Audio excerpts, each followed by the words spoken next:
ensure that we can be able to have an exchange rate that is stable, especially because we are earning foreign exchange.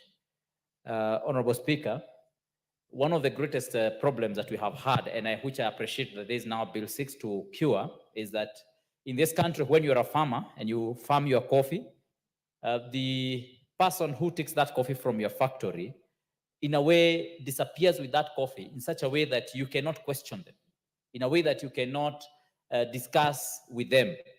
The moment they leave the gate of your factory, at that point in time, you are separated 100% and fully from your own coffee that you have farmed, from your own sweat. And your hopes are now kept on a stranger, a person whom you have no understanding about, a person that you don't know.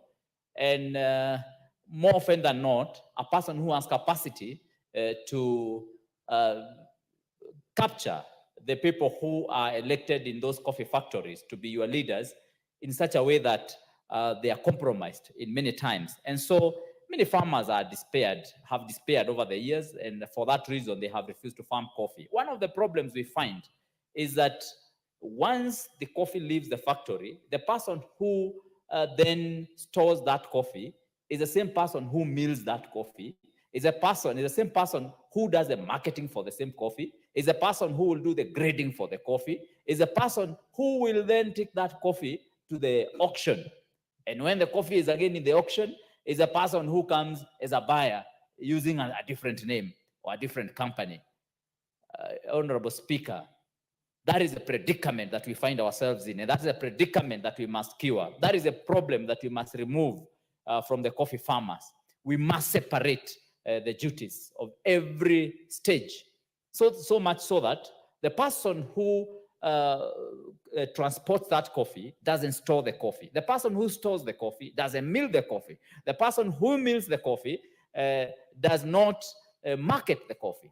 The person who markets the coffee does not buy that coffee. And of course, then we also introduce, and I'm happy that we have introduced the issue of regulation through the CMA, so that the Nairobi Coffee Exchange is properly regulated like any other exchange in this country, in such a way that we do not have people short-circuiting the process. Honorable Speaker, this bill is very important because it is establishing the Coffee Board of Kenya. It is also allowing us to license these different players in the market in their own levels or in their own categories, in a way that they do not take all the functions together.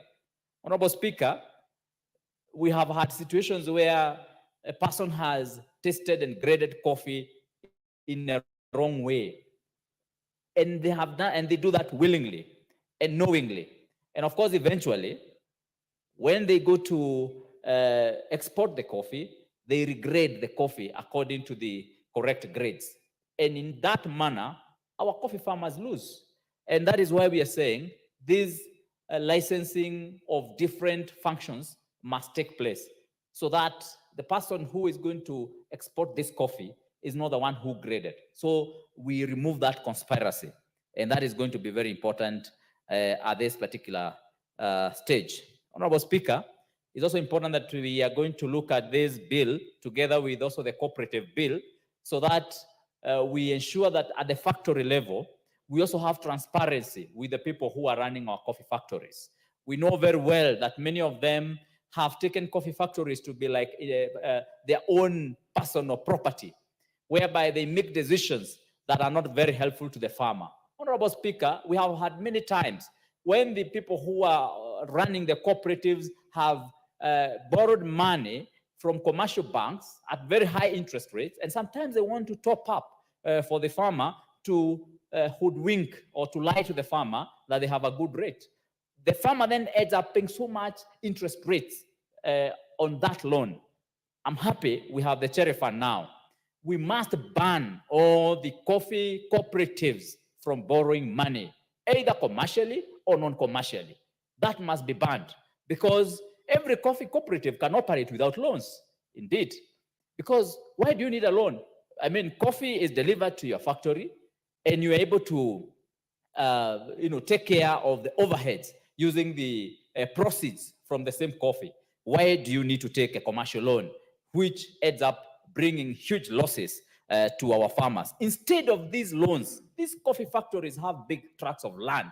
Let every coffee factory make use of that land. Let them plant model farms. Let them plant their own coffee bushes to be model farms. Let them harvest from those model farms. Let them use the proceeds of sales from those coffee bushes to take care of their overheads in the factories. I mean, it's possible. And this is something that we have suggested even in Nyeri County. And I want to believe that the county government of Nyeri, of course, will be able to take up this seriously and ensure that we support our coffee factories so that we have this kind of proceeds supporting our coffee farmers at the coffee factories. Honorable Speaker, we must also in this law ensure that we have support for the farmers through ensuring that we have farm inputs, we have modernization of our coffee factories, machineries that they are using.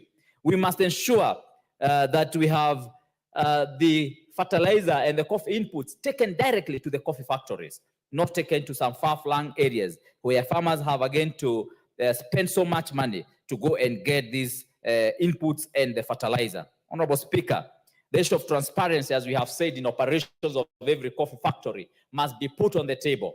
Honorable Speaker, I have had a lot of input coming from very many farmers in Mukurweini.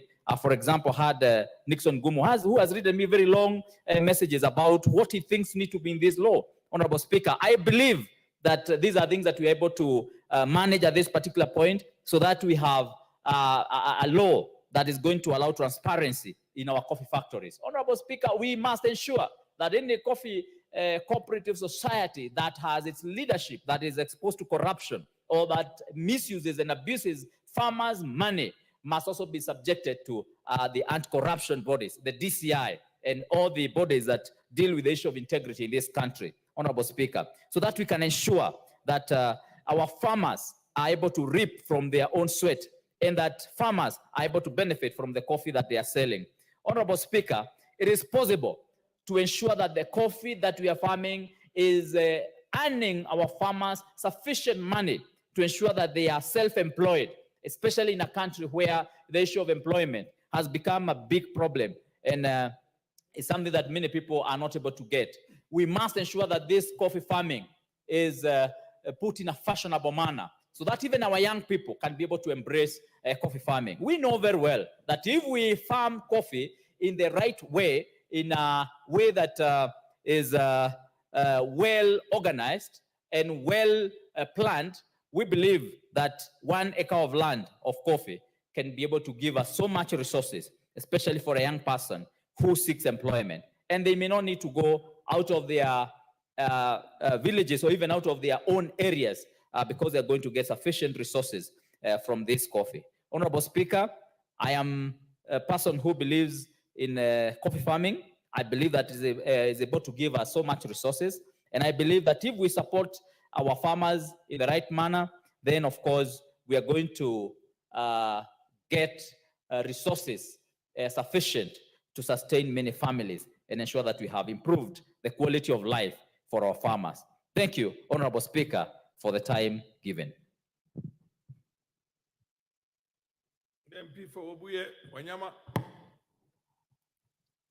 Thank you, Honorable Speaker. This coffee bill gives hope to the coffee farmers who have been suffering in the hands of cartels. Where I come from in Bungoma County, and I can remember those old days, it is one of the counties that even gave some money to the colonial government because of the coffee society that was doing very well. And until when the cartels entered into this coffee sellout, that is where now we all got it wrong. This bill, therefore, comes to give hope to very many farmers who had given up in life because the cartels have always taken the sweat of farmers instead of farmers reaping from their sweat. And therefore, I stand to support this bill because Kenya had got it wrong when we didn't have any means to protect our farmers from these grabblers, people who organize even crimes to steal coffee from the societies, and it ends up in the hands of people who do not have even a stem of coffee. Therefore, this bill gives a lot of hope to very many farmers, and it will actually activate the economy in terms of foreign exchange, because this is a crop that earns through foreign exchange, and it will better the economy of this country. Therefore, we want to encourage farmers that with the passage of this bill, all is well, and we want to encourage farmers to come up and actually take care of their stems, because things are now going to work out and all the cartels will be brought to book, and therefore give farmers the value for their money. I support, Honorable Speaker. The Honorable Member of Parliament for Kigumo. Thank you, Honorable Speaker. I rise to support the bill, and I think I come from a constituency where all my wards, we have coffee farmers.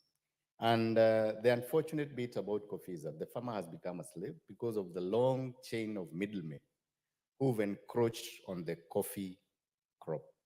And I think this bill is trying to remove that nuisance so that the farmer ultimately is the biggest beneficiary of coffee. One of the challenges we've had is where we've had people who act as brokers, as marketers, as buyers, as sellers, and they are the same person setting the price, grading the coffee, and that means that you can't be able as a farmer to know what grade your coffee should be. Ideally, this should be separated, and I think this is coming to do that. So the licensing of brokers, the licensing of buyers is done separately, so that CMA, the board, and also county governments are able to play their role in terms of licensing. We are also happy because this bill is bringing the issue of the direct sale. And what we've had previously is where the farmer only can, the coffee is only sold through an auction. And direct selling means that you can go and look for a buyer. If you get a buyer with better prices, then you're able to sell your coffee at the price that you think would be beneficial to your farmer or to your crop. Also, the issue of having a fixed percentage of fees in terms of the 2% that the bill seeks to introduce, so that every farmer knows how much money they'll get. And we are happy that this bill proposes that the coffee can only change hands once the farmer has the money in their account. Because in the current circumstances, the farmers give the coffee, it's collected at the factory, and once they deliver, that is it. They'll have to wait for millennia so that they can do whether their coffee was a good grade, how much it was sold at, and it changes hands without the farmer's input. This bill is trying to cure that nuisance, and we are in support of that. Previously, the money that the farmer gets is determined by how much money the societies have been able to remove or deduct. Because there's been no law where a society is supposed to give a farmer a specific amount of money. So the farmer all the time receives what remains after all the costs, including those unplanned loans that societies take. And I think, Mr. Speaker, this is something that is very, very important, because you cannot have authority or societies which are unregulated who decide how much they charge the farmer, who go and get loans without the farmer's contribution. They go and pay interest rates that are not agreed with the farmer, and then the balance or lack thereof is what the farmer is supposed to get. I think this is something that should be looked at. Lastly, the issue of having a coffee research institute, so that farmers and Kenyans can be encouraged, including young Kenyans. They plant coffee because it's a plant that they know will have a return. And the foreign exchange that we learn through the coffee sale will help this government. But importantly, is having better breed or better crop of the coffee tree, so that each person can plant the coffee tree that is suitable for their region, and they can be able to get better input for their coffee. I also think that this will encourage more people to plant coffee, Because with the Research Institute, we are sure that the coffee output per crop will increase from the current 2 kgs to about 5 kgs, and that's possible. And then the more return the farmer gets, I think will be encouraging to other farmers. So, Mr. Speaker, I rise and I support the bill so that our Kenyan coffee farmer can get what their rightful due should be from their farming. I thank you. I don't see any other interest registered by any other member who wants to contribute to this bill. Under the circumstances, I'll call upon the mover to reply. Mover is the majority leader. A majority leader is supposed to reply to this bill or motion. Okay, we'll defer the reply of the majority leader to another appropriate date. You put it on the order paper at the time when the majority leader is around. Next order is proceed.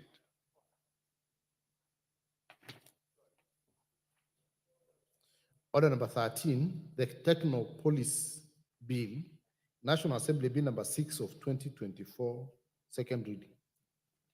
I understand the Honorable Naomi, you want this, oh, it's you. Okay, proceed. You wanted this to be deferred to another date. Can you give him the mic?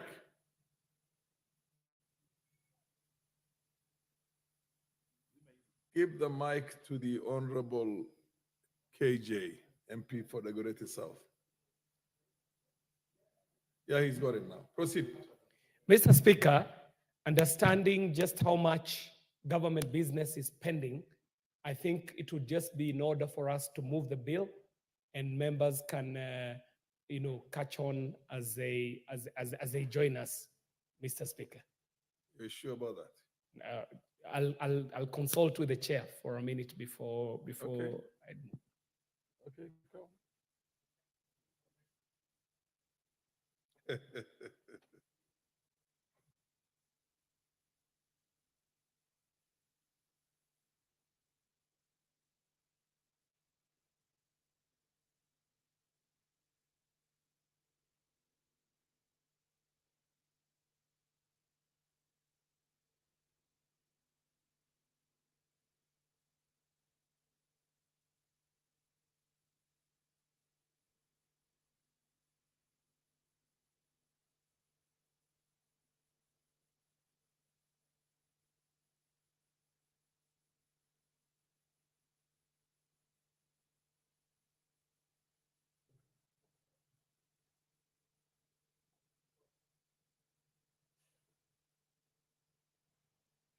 Honorable MP for the Greater South, the chair.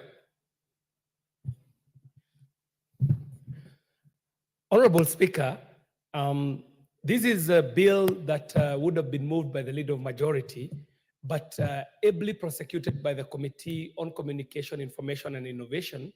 And we are in agreement that we are able to move this at this time. And that's what I will do, Honorable Speaker. Proceed. I'll proceed and move this. Yes. Mr. Speaker, I beg to move that the Technopolis Bill of 2024 be read a second time. And I want to take this time to commend the Committee on Communication, Information and Innovation, who have applied themselves fully in the processing of this bill. They have even taken time to not only prosecute what was presented by the ministry, but to put in their bills. Not only did they put in their bills, this committee has even taken its time to travel all the way to Konza to see one existing Technopolis that is in the making, that is the Konza Technopolis bill, from where this idea stemmed from. Honorable Speaker, as you are aware, Vision 2030 was very intent on transitioning Kenya into a knowledge-based economy. And to achieve this goal, it is crucial to establish a seamless flow of information and knowledge between academia and the enterprise sector and the corporate sector. And this government recognizes the need to take leadership in creating an environment that fosters this knowledge. Honorable Speaker, the Konza Technopolis is a Kenya Vision 2030 flagship project under the economic pillar, where the goal is to improve the lives of all Kenyans by achieving an average of 10% GDP growth rate per annum and sustaining the same until the year 2030. The project aims to develop Konza Technopolis as a globally competitive smart city by creating an enabling environment through utilization of information, communication, and technology for social economic development. Honorable Speaker, this House would recall that there was a legal notice number 23, 5th of April 2012, that established the Konza Technopolis Development Authority, also known as KOTDA, and it was tasked to coordinate the planning, the development, and the development of the Konza Technopolis in a 5,000-acre land at Konza. And Konza sits right between three counties, the county of Kajiado, the county of Machakos, and the county of Makueni. And it is on this 5,000-acre land at Konza that Konza Technopolis sits, and it is intended to integrate infrastructural facilities. It is also administering and managing the Technopolis operations, regulating and approving of investment activities and land leasing in the area. Now, Honorable Speaker, the Konza Technopolis Development Authority, in its form as it was presented, comes into headwinds when we realize that KOTDA had a life of 10 years, Mr. Speaker. However, when they're leasing land, the land leases go up to 90 years, Mr. Speaker. And this sets a problem for KOTDA in the form and manner as it exists. Honorable Speaker, as you're aware, the government, through its bottom-up economic transformation agenda, recognizes the crucial role that the digital economy plays in accelerating the country's economic transformation agenda. And so this bill intends and proposes for the establishment of Technopolis to energize a robust ICT-driven economy towards meeting the 21st century's needs, and the Technopolis Development Authority to drive this country towards achieving its economic development objectives as outlined in Kenya Vision 2030. Over and above the Kenya Vision 2030 and the bottom-up economic transformation agenda, Mr. Speaker, the Kenya Kwanza administration has also formulated the Kenya Digital Superhighway Program, a project that is ongoing. And Mr. Speaker, this bill shall come in a great way to support the implementation of this digital superhighway. Honorable Speaker, this bill that I present before this House seeks to provide a comprehensive framework for the establishment of a Technopolis in Kenya and to create Technopolis Development Authority, which will be responsible for the development, the governance, the planning, the management, the improvement, and the maintenance of every Technopolis established. As we speak today, there is only one Technopolis, and that is Konza Technopolis, which is under the Konza Technopolis Development Agency. But with this bill, Mr. Speaker, nothing stops us from having a Technopolis in Wajir, in Mandera, in Kisii, in Tharaka, in Dagoretti, if land allows, Mr. Speaker. And so this is a bill that seeks to expand a good idea into an even better idea. Honorable Speaker, the bill that I moved this afternoon has 65 clauses, and it seeks to transition the former Konza Technopolis Development Authority to the new Technopolis Development Authority. And you can see that it is tactful, Mr. Speaker, that we are removing the word Konza so that we allow for the establishment of other Technopolis beyond the one that exists in Konza. And it shall also be seeking to revoke the state corporations, and this is the Konza Technopolis Development Authority Order of 2012. Mr. Speaker, Part 1, and this is in Clause 3 of this bill, outlines the objectives of the legislation as to provide for the establishment, the development, and the management of a technopolis in a designated geographical area to create conducive environment to attract and retain world-class talent by providing state-of-the-art infrastructure, position a technopolis as a premier destination for technology-driven businesses, research institutions, innovation ecosystems, provide for adoption of sustainable environmental practices and technologies within a technopolis, offer incentives and other forms of government support to encourage investments in a technopolis and support the development of Kenya's knowledge-based economy. Mr. Speaker, I have moved in this House a motion seeking to institute a science museum in the Republic. And such an idea finds its place in such a bill, Mr. Speaker, in such a place when we establish this technopolis, they can also house some of these developments up to and including a science museum. Honorable Speaker, Part 2, and these are clauses 4 to 15 of the bill, establish Technopolis Development Authority, whose primary function is to develop and manage technopolis in Kenya. And this part also provides for the board of the authority the qualifications of appointment for the chief executive officer and his functions, and for the office of the corporation secretary of the authority. Honorable Speaker, Part 3 of this bill provides for the establishment of a technopolis by the cabinet secretary through a notice in the Gazette, and for the development of a high technology innovation system at a technopolis by the authority. And Clause 17 seeks to provide features of a technopolis which are globally acceptable norms and standard of a technopolis, which distinguish Technopolis Smart City from other areas and cities. Mr. Speaker, it is in this part of the bill that we are able to define distinctly what a technopolis is and what differentiates a technopolis from the 5 cities that we have in the country. Mr. Speaker, a technopolis is worlds apart from what we have established, from what has developed from municipalities, localities, and so on. A technopolis is designed specifically to undertake the responsibilities and roles as prescribed in this bill.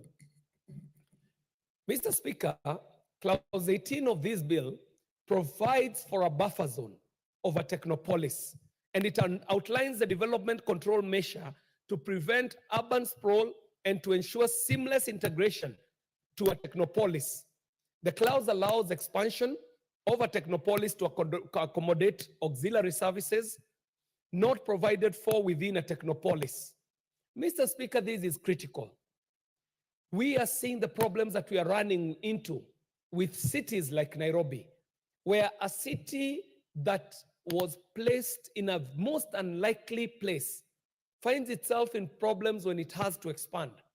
Nairobi City found itself in a swamp, Mr. Speaker, developed at a time of La Nina. And when the El Ninos came, very early on as the city was being established, the people who established Nairobi City realized that they were in problems. And the problems that were observed right at the onset when Nairobi City was being instituted exist to date, Mr. Speaker, that we have a city that sits in an undrainable swamp, a city that today, if El Nino happens, we all know what happens. We are not even able to drain this city. But even more importantly, the question still begs whether if you wanted to expand Nairobi in a way where you are providing for public transport, for example, underground, whether the water table in Nairobi would allow for that. And this is the point that is informing Clause 18 when we talk about having a buffer zone around the technopolis, which will allow for proper expansion, but also prevent unwanted sprawl or urban sprawl when other areas around the technopolis are developing. Mr. Speaker, the Clause 19 of this bill allows the authority to develop a high technology ecosystem to create synergies for co-creation, collaboration, and innovation within a technopolis and achieve the objectives of a technopolis. Mr. Speaker, the Committee on Communication, Information, and Innovation has in its own motion visited Konza Technopolis. And I can report to this House that beyond just the horizontal infrastructure that is now almost complete, vertical infrastructure is happening at the city, Mr. Speaker. The development is at a very advanced stage. But even more importantly, the technology that is being used at Konza Technopolis to manage traffic, to bring in water, to manage that water in the offices and the homes within Konza, but even more importantly, to put out gray water and dirty water out of homes, is all smart systems, Mr. Speaker. And so, Clause 19 allows for this authority to be able to develop high technology ecosystems that are not only physical, but are also driven by the people who shall be resident in this city, so that they are able to co-create, to be able to collaborate, and able to innovate within this technopolis. Mr. Speaker, Clause 20 provides for a one-stop shop to facilities that is the doing of business in a technopolis by ensuring administration of government services and regulatory essentials under one roof. Clause 21 of this bill, Mr. Speaker, allows the authority to establish Technopolis Small Enterprise Support Center, which shall be supporting the incubation and growth of small enterprises, utilizing high-tech and emerging technologies drawn from the innovation ecosystem.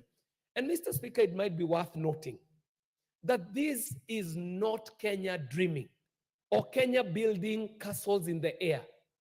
These things do exist elsewhere, Mr. Speaker. If you take the example of Silicon Valley out there in the US, you can see what it is that Kenya is visioning to do.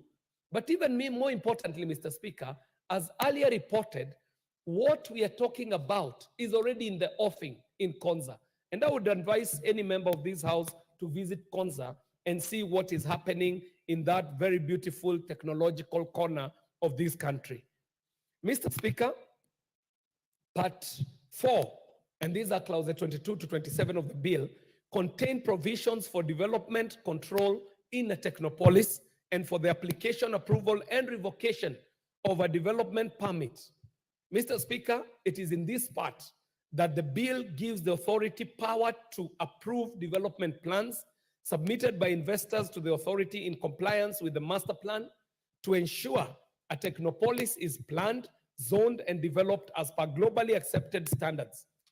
Mr. Speaker, this part also seeks to provide for a review and appeal mechanism for grievances resulting from the decisions made by the authority in regard to development permits.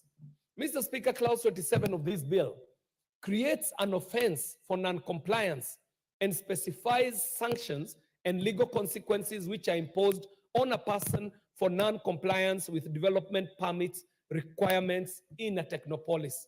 Mr. Speaker, this becomes very important. And I'm glad that I see engineers in the House this evening, Mr. Speaker. And engineers will tell you that if you do not provide for management of growth of cities, you might end up running into the problems that we are having in a city like Nairobi, Mr. Speaker, where you're not sure what plans can be approved and what plans cannot be approved. So you shall find an ECD school next to a maternity wing, next to a cemetery, sitting next to a hospital, and so on and so forth, Mr. Speaker. So Part 4 of this bill provides for orderly management in the development of a technopolis. Mr. Speaker, Part 5 of the bill contains the licensing provisions. The bill outlines under Clause 28 the requirements for a person intending to apply for a license to operate or carry out business activities in a technopolis and gives the authority power to grant exemption. Under Clause 29 of this bill, the authority is allowed to issue different classes of licenses to ensure alignment to different strategic focus areas and master plan of a technopolis.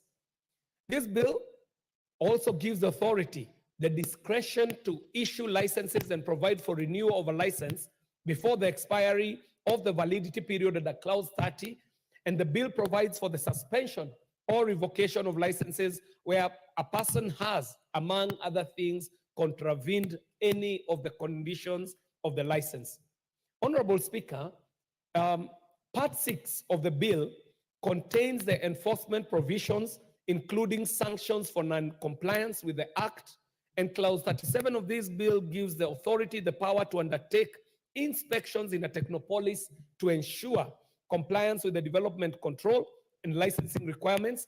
And the bill also outlines the enforcement sanctions for breach of any provision of the bill and requires the authority to comply with the provisions of the Fair Administration Acts 2015 under Clause 39 and 38, which I know would be of import to you, Mr. Speaker, as a lawyer, knowing the need for fair administrative actions.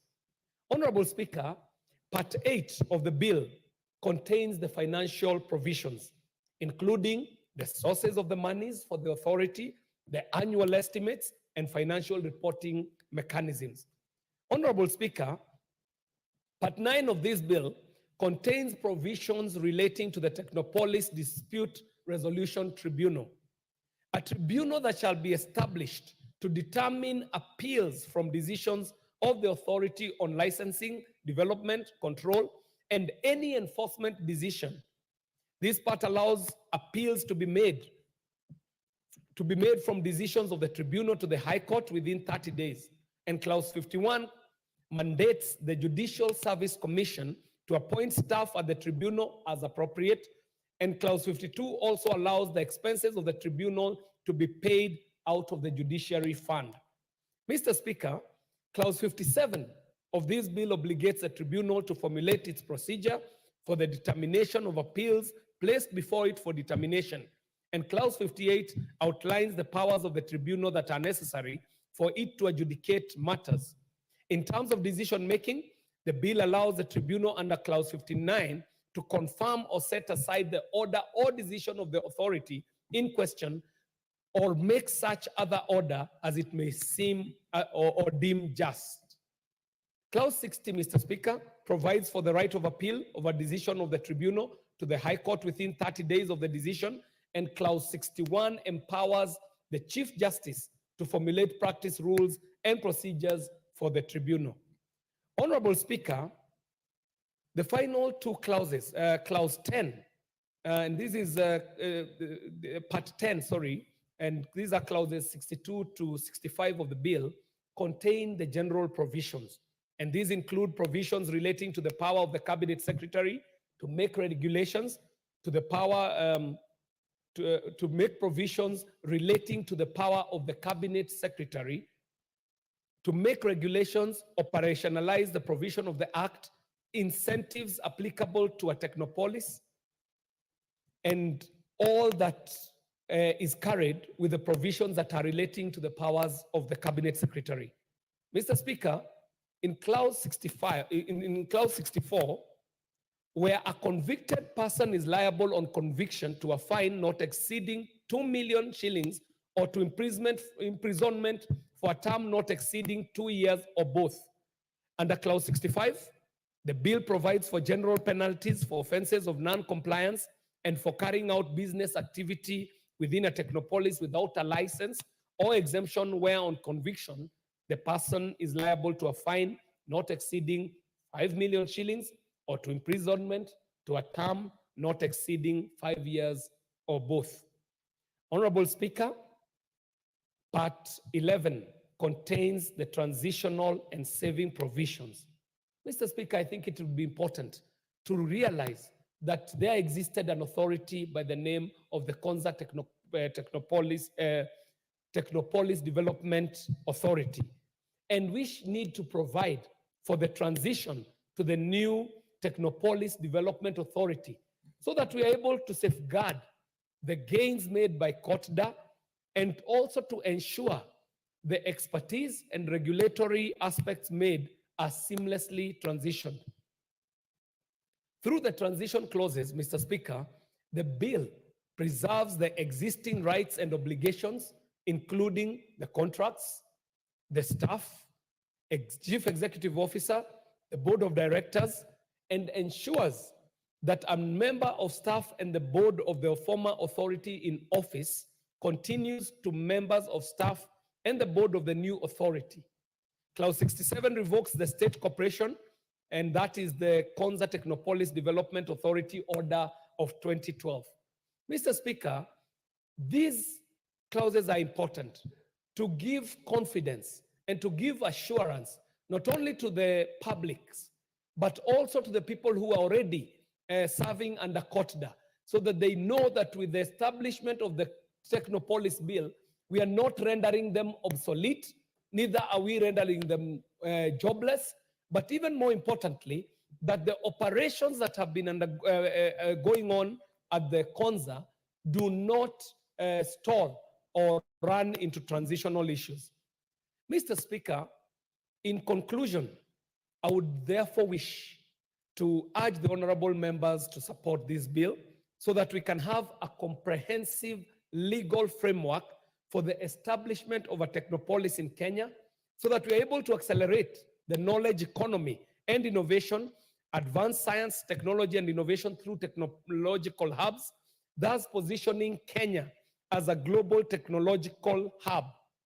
This bill also creates a Technopolis Development Authority, which will be responsible for the development, the governance, the planning, and the management, and the improvement, maintenance of every technopolis that shall be established.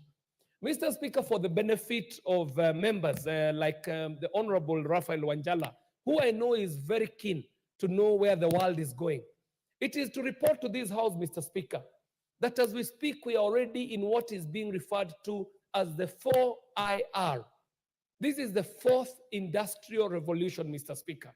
And Mr. Speaker, being that it is a fourth industrial revolution, it must mean then there must have been three other industrial revolutions that came before it. But where was Africa when we were mechanizing, Mr. Speaker, in the first industrial revolution? Where was Africa when electricity became a driver for the second industrial revolution? Mr. Speaker, where was Africa when computers were taking over in the dot-com revolution that we call the third industrial revolution? When we are coming into this fourth industrial revolution, Africa ought to take its rightful place. And this bill, Mr. Speaker, can well midwife this country to a place where Kenya takes a pole position in this new race that shall be driven by data. Mr. Speaker, as we speak today, data representation is a great concern. I am seeing people utilizing technology like artificial intelligence with ChatGPTs in their hands. But what data is inside these gadgets that we're using? This is data that totally misrepresents Africa because we have not fed data into these language models and into these data sets that are driving the revolution. So, Mr. Speaker, we might find ourselves as a continent in a very dangerous place where Africa is totally wiped out of the data representation race if we do not take steps like the steps that we're taking with the establishment of Technopolis. But most importantly, Mr. Speaker, in a Technopolis, we give opportunity for the people of this country, and especially the young and innovative Kenyans, to be a part of developing, of collecting, collating, and organizing data that shall drive and fuel the fourth industrial revolution in such a way that we are giving opportunity to our young people, but even more importantly, getting our data onboarded onto the world platforms in the formation of language models that will inform the fourth industrial revolution. Mr. Speaker, we would not want a situation where our young people are condemned to what I would call digital plantations. Africa suffered. Africans in diaspora suffered when the colonization was happening, when slave trade was happening, our people were condemned to cotton plantations. When the white man came to Kenya, we were just discussing the coffee bill. Our people were condemned to coffee plantations. In this digital race, Mr. Speaker, we ought to mitigate against a situation where our people are just consumers of technology at the tail end, but are not involved in the development of that technology.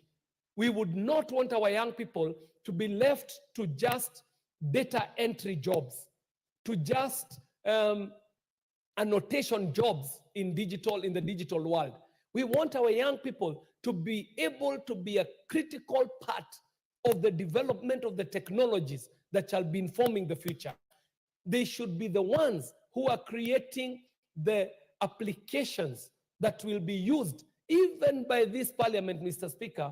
It was only the other day that we were discussing that this parliament ought to onboard itself to new technologies so that we're able to communicate better. But we are all depending on technologies developed outside of this country, whereas we know our people are well placed, they are well informed, they are knowledgeable and able to be a part of the development of not only the technology, but also driving the data sets and the language models that shall inform the fourth industrial revolution. With that, Mr. Speaker, I would like to call upon.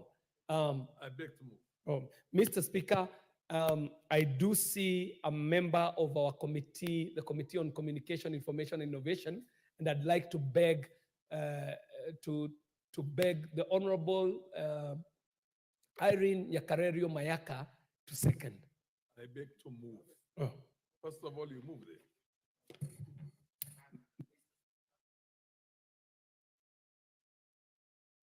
Speaker, having said all that I have said, I now therefore beg to move, and I do ask the Honorable Irene Yakarerio Mayaka, a member of the Committee on Communication, Information, and Innovation, to second this bill.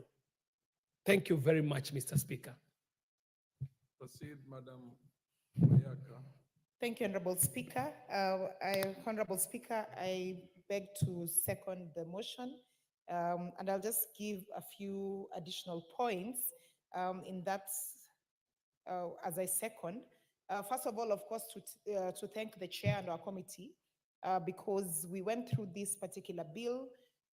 We also the importance of us enabling the Technopolis to be advanced beyond the Konza Technopolis. And Honorable Speaker, as I begin, I just want to lay base on why this is very important, because Chair has really spoken about the fourth industrial revolution. But the one thing that most people do not understand is where have we come from as the world. The first industrial revolution was called the coal revolution, and that was in the 18th century. And then we went to the gas revolution, which was the second industrial revolution in the 19th century.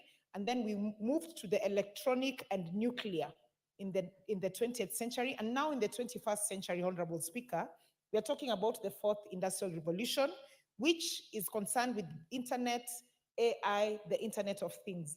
And why this is very important for us to be able to expand the Technopolis beyond just Nairobi is because we do not want as a country to keep playing catch up. We are a country that is very innovative driven. A lot of our young people operate in this innovation space. And this is going to enable them to be able to have access to what we call an innovation ecosystem. And this is what the bill intends to do. Honorable Speaker, the bill, as Chair had said, has a total of 67 clauses. But the beauty about this particular bill is that it lays base for us to be able to have a legal framework to create, manage, and develop a Technopolis in Kenya that addresses the urban challenges that we have, so that we don't have a situation where everyone wants to come to Konza, but that they can actually get the Technopolis in other areas in this country. Honorable Speaker, we have been able to define in that particular bill in terms of the licensing process, the process of creating the Technopolis Authority, the process of how this authority will be managed, and how people will benefit from it. The other thing that is very important is also the financial aspect of the Technopolis and how this is also going to be managed. Honorable Speaker, most of the time we do have situations where we have very good policy papers in our country. We have very good frameworks, but the thing that really lacks is the implementation. And so for me, what I'd just like to ensure that we actually do is that because we already do have the Konza Technopolis in place, is that now we will be able to mirror what is there to transfer this to other places. And just as Chair has invited honorable members to visit Konza, I'd really love for our honorable members to visit there, because we want to get to a space in this country where we also have smart cities, so that we are in line with what the rest of the world is doing.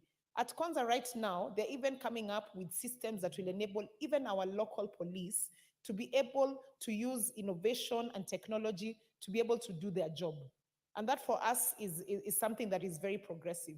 We do have a university in Konza called the KAIST that seeks to actually educate our young people on the internet space, computer engineering, and everything that is actually within that space, so that we also expand our knowledge and ensure that we are not only learning about what the other industries that are currently in this country and the rest of the world, but that we are also playing catch up with the rest of the world in terms of what more can we do in this internet space.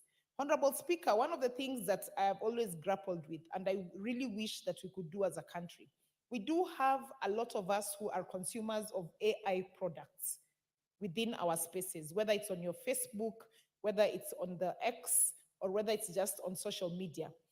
A lot of us use things like ChatGPT, and most of these things are actually revenue generating streams. But that revenue is getting out of our country. What if we had a situation where our young people are able to actually come up with some of these applications, make AI generated applications, so that they can also make revenue within our country, that we don't have to spill out revenue to other countries. So for me, what this seeks to do is to ensure that we are giving our young people a space that they're able to have innovative ideas, and they're able to also be taught about this. Honorable Speaker, in terms of what we now call a knowledge-based economy, that is the other thing that is going to really be supported by the Technopolis bill. Startups as well. A lot of people right now are doing startups. A lot of people have gone into the gig economy. We have not yet ventured into that space as a country. Gig economy, Honorable Speaker, would enable most of the people to be able to work flexible hours. Like, for example, I can decide I want to sleep during the day and work at night. But we also need at some point to have laws in place that actually enable such environments to be able to operate, with people being protected within the law. So when we have this Technopolis expanding to other areas, then we will also be forced to go back to the drawing board and actually think of how else can we improve our labor laws, our employment laws, so that they can also have the flexibility that is within the innovative space. Because innovative space, you do not have to work from 8 to 5 p.m. You can choose to work at night, or you can choose to work 3 days in a week and do other things for the rest of the days, but you're still able to be protected within a legal framework. So in my thinking, I just want to believe that we will go in that direction. Honorable Speaker, just as I also conclude, I just want to also give a few other advantages that we will see with this Technopolis. One, of course, as has been said by Chair, and I just want to emphasize, is designated geographical area. Like we said, we do not want a situation where we are only having this confined to one particular space. And so this bill also seeks to just revoke the current Konza Technopolis Development Authority, so that we are able to have a bill that covers all the Technopolis. Another thing is also for us to be able to attract and retain world-class talent within our country, because we do have a lot of that. We do have young people who do a lot of international jobs, global jobs, but they do those for other companies. We want to be able to enhance that particular resource within our space as well, so that as a country, we can also attract people from other countries to be able to come and do world-class jobs for us. The other thing that this seeks to assist also is premium destinations for technology-driven businesses, research institutions, and as I said earlier, innovation ecosystem. Honorable Speaker, this will also help us to adapt in adaptation of a sustainable environment practice, and also the fact that right now there is a lot of conversations going on about climate change. There's a lot of conversations going on about going green, and the Technopolis will be able to give us advanced knowledge on how we can be able to enhance and ensure that we become a green country. Honorable Speaker, as I finish also, I just want to say that this also offers incentives and other forms of government support and encourages investors as well. So I just want to urge the honorable members that this particular bill is one of those that we say is a differentiator for us. It will take us to the next level. And I'd just like to invite them to support this particular bill so that it can sail through and we can begin to be able to get into the implementation stage. With those few remarks, I second. I thank you.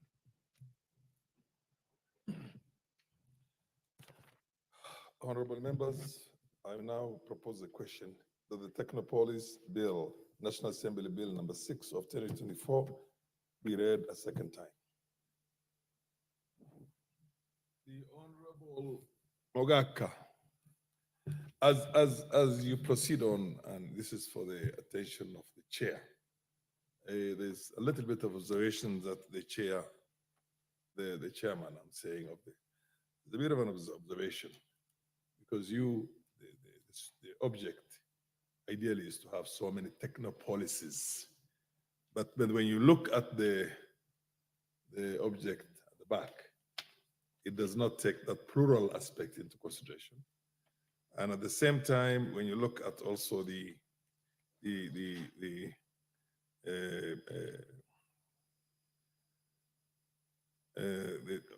all the material in here, it refers to it in the singular. So somehow at the committee stage, you have to change that either to technopolises or technopoleis, which means P-O-L-E-I-S, which is a plural. I mean, technopolis has got 2 words that are both plural.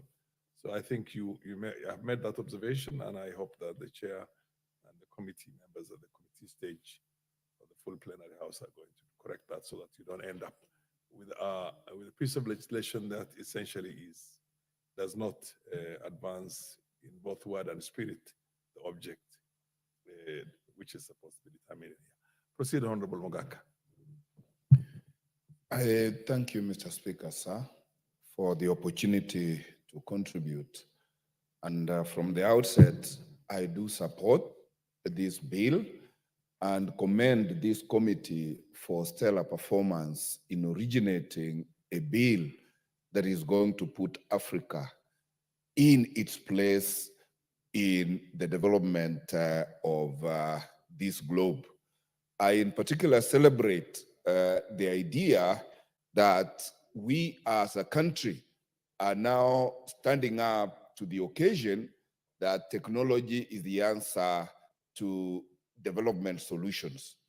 I want to celebrate the idea that our young persons who have been looking for physical jobs where they want to go and report personally, work personally, that is not the way to go going forward.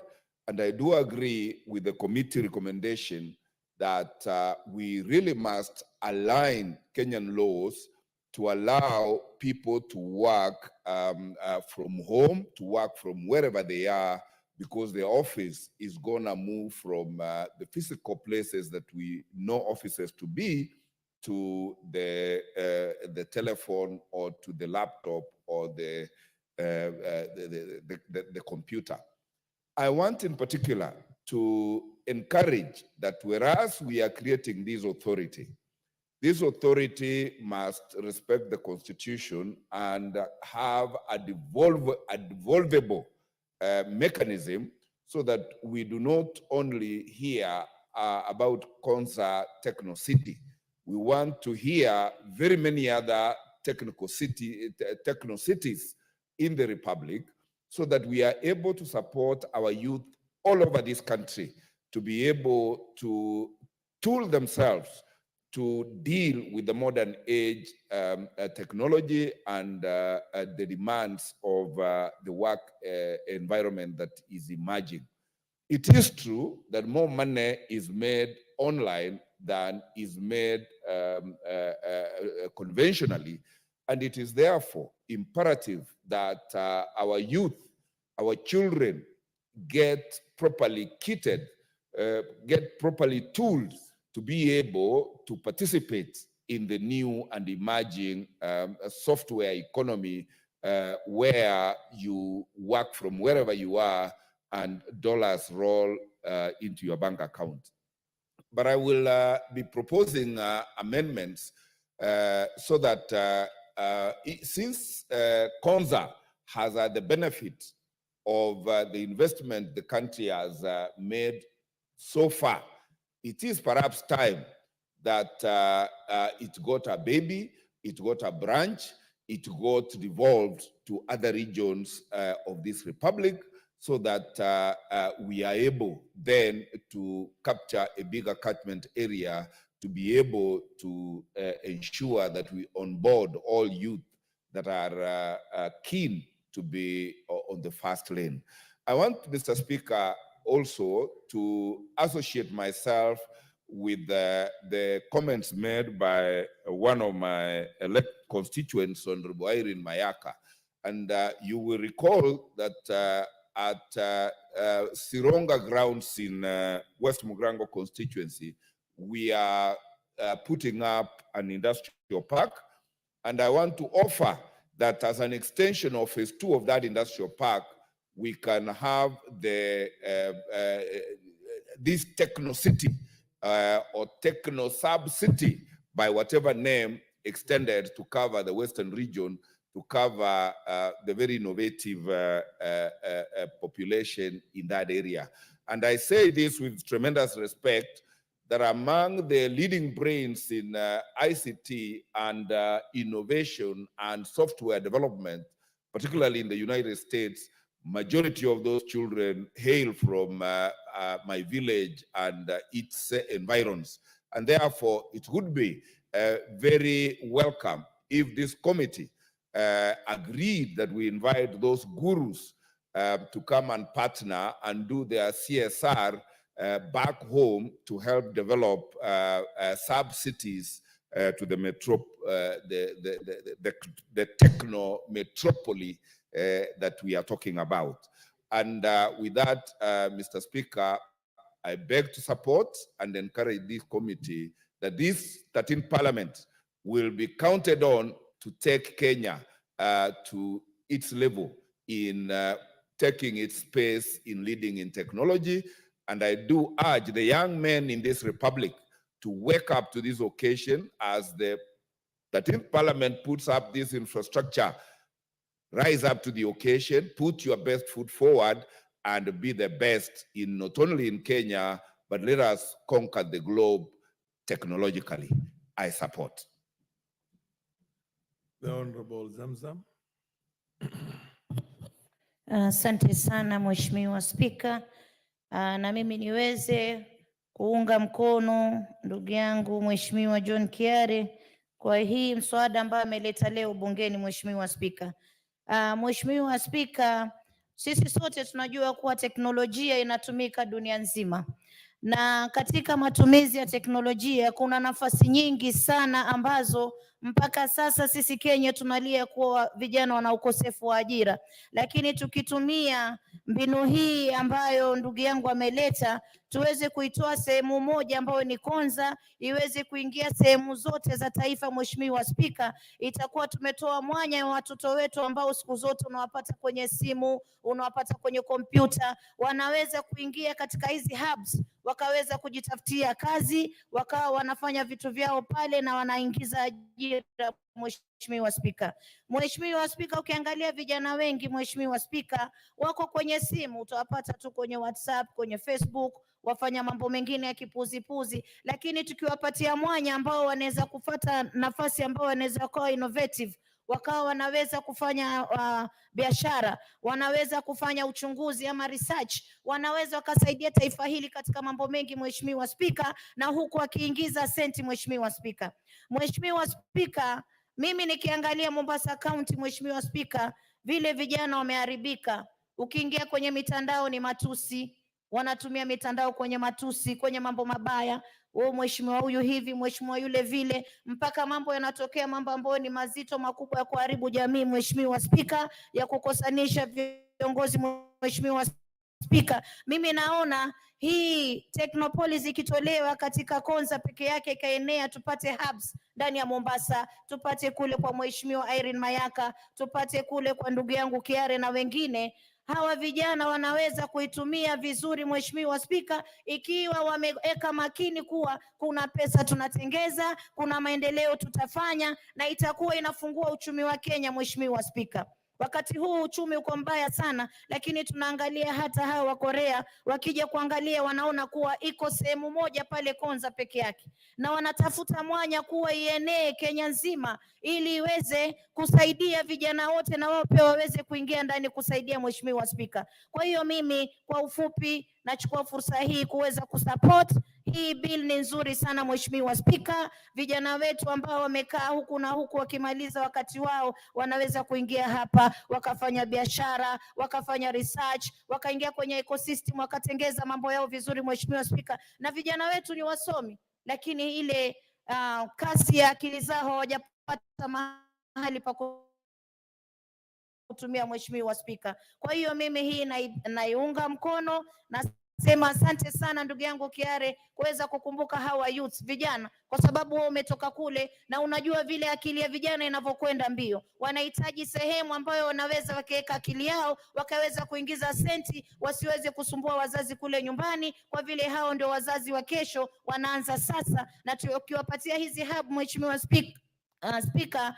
itaweza kusaidia sana. Kwa hiyo mimi nashukuru na support na nataka hata ije Mombasa. Hii ino ambayo iko imeweka sheria ngumu tunaweza kuiondoa tukabadilisha, tukaweka sheria ambayo ni nyepesi ambayo itatoa mwanya wa kwenda sehemu zingine. Asante sana Mheshimiwa Spika.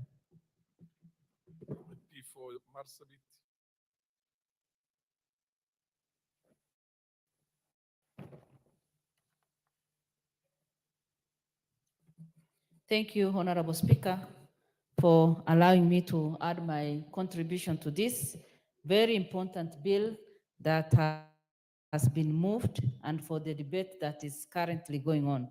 Honorable Speaker, I want to also congratulate the chair for me moving this very ably and for members to show all the willingness to support this bill. Honorable Speaker, the Technopolis Bill, National Assembly Bill number 6 of 2024, seeks to establish technopolises across the country to have hubs in almost all the counties, which will enhance communication and innovation and entrepreneurship. Honorable Speaker, this will support our young people.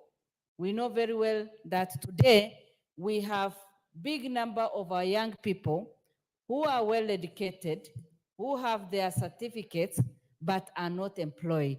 And since we know very well again, Kenyans are very innovative, this will give our young people to get connected to the entire world and also earn a living.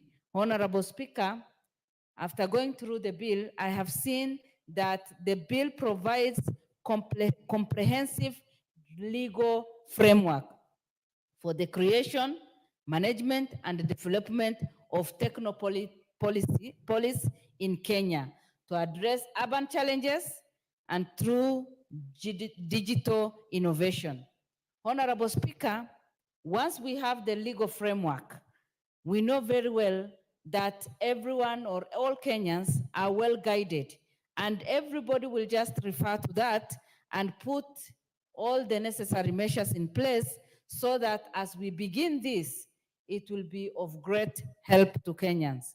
When we talk of the entire country and all the counties, it means that even the farthest, even the places that some of us come from, the most remote areas, will be covered by this.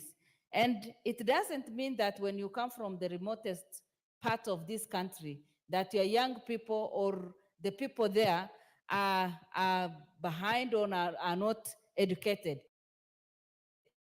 today in our country, even those people who are not well educated are creative opportunity to do this and earn a living. Again, why I support this is because the bill emphasizes on creation of conducive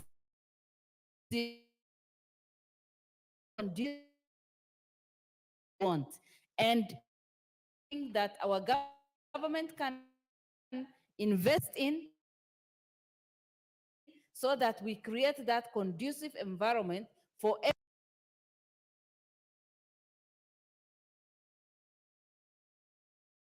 equal opportunity to all our young people in the entire country. And through that, we will be able to see the creativity, to see the knowledge and the skills, and they can put this country at another level. As we know very well that M-Pesa is our own initiative, and it is a Kenyan brand that is now moving globally.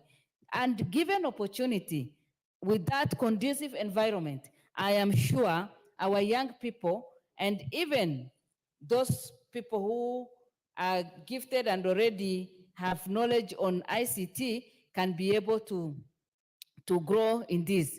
Again, this will give us and create a conducive environment to attract and retain world-class talent. We know very well that why some of our people are poor today is because of the lack of opportunity. Given opportunity, we can be able to open the opportunities that are there and also the potential that we have in different places and with different people. So for me, I support this so that we can attract and retain that world-class talent and be able to compete with others. I'm sure, Honorable Speaker, once we do this, after some years, Kenyans will be happy and will say thank you to those people who participated in passing this bill, because it will be very transformative, and we will have participated in transforming our country positively, and also given the young people the opportunity to participate. Again, the bill provides for the adoption of sustainable environmental practices and technologies within Technopolis. Honorable Speaker, this is all that we need. And that is why I support this bill. And finally, even when you look at the public participation that took place, which was done pursuant to Article 118(1) of the Constitution under the Standing Orders 127(3). The committee gave this a lot of attention and received memorandums and sat with the different stakeholders and collected views from people. That the information and the views they collected is what will guide us and has guided the committee. With those few remarks, Honorable Speaker, I support this and I congratulate the committee for the job well done. Thank you. The Honorable Gitonga Murugara, MP for the Raka. Yes. Thank you very much, Mr. Speaker, for the opportunity to rise and support this very important bill. And the chairperson of the ICT committee, the Honorable John Kiarie. They have done a fantastic job as a committee, and he has ably presented this bill in the best manner he could, eloquently and convincingly. And that was supported by the seconder, Irene Mayaka Mweshmiwa. She has also done very well, and therefore we are obliged to actually support the bill, especially when I saw what we rejected in order number 8, some bill that was not particularly well done, called the Mang Beans bill. And I have heard members of parliament quipping that they do not have time to waste with such badly done bills coming over and they're not particularly well presented. But this is an example of what good work Parliament can do, and just do it well. With those remarks, I wish to support this bill, and first and foremost, it's important to point out that the source of this bill was what was known as the Konza Technopolis Development Authority order. It was an order that was made in 2012, establishing the Konza Technopolis as a technological city. At Konza. We have had that for a while now, and we may not have made a lot of progress regarding the establishment of the city, but the little we have done, we found this is the route to go. And therefore today, in this house, it has been introduced that we actually have a bill with what is going to be an act of parliament establishing technopolis in the country. Not one technopolis, but technopolis from time to time, as is going to be determined by the law. It's important because a technopolis is a technology city where young people especially, but young people will soon also be old people, will be highly learned in the technology. International people will come in as investors, and Konza City is not going to accommodate this alone. They may have to come to Marimanti in the Raka constituency. They may have to go to Runyenjes in Runyenjes constituency of Honorable Mushangi Karemba. They may have to go to South Mugirango, to West Mugirango, in Nyamira, where Honorable Mogaka comes from, or go to Marsabit. And Marsabit is growing very fast as a town. It's going to be a city soon. We need all this. Therefore, this is a very important piece of legislation, which this House must do justice to. So we're now going to have this established, and after definitions, which we have no quarrel with, we will go to the establishment of the authority. This is the authority that will have several roles to play in terms of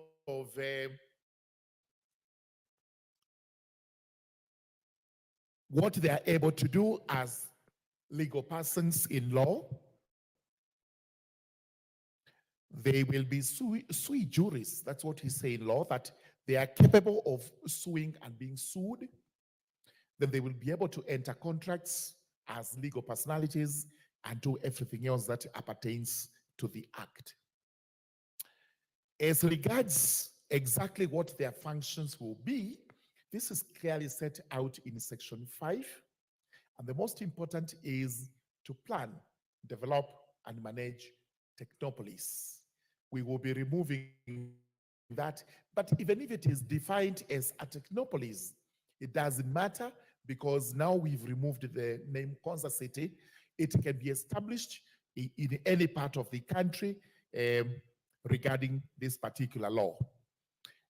What else I have picked out as very important is the procedure of establishing a technopolis in clause 16, and this will be determined by several factors, including the geographical area and the buffer zone of that particular technopolis, as will be determined. Then the authority will have power to control how these technopolis would be developed. This is important because we do not want a hazard development of cities, especially technological cities, because that may have its own repercussions if we don't do it properly. We've heard about how Nairobi developed as an old town, beginning somewhere around 1900, and today, which is 100 and possibly 24 years, we are complaining that we did not think through Nairobi properly, and that today we may have difficulties in expansion, we may have difficulties in development, but This is the city, and we just have to live with it. The answer to that problem is we must plan properly. And once we plan, we are able to get a city similar to what we are getting in the developed world, the Silicon Valley in America and elsewhere. Of course, we have the licensing provisions, which are set out in clause 28 regarding persons who will be carrying out business in these particular cities, how they are to be licensed by the authority. The same authority has enforcement provisions so that nobody breaches the law when it comes to setting out the business in these technopolies. And the third, we do not have illegal activities being carried on. Most important is that if you don't plan properly, remember technology today is the alternative brain of a human being. If you don't do it properly, it is actually going to be used against you. And what you have is what we've been hearing from time to time.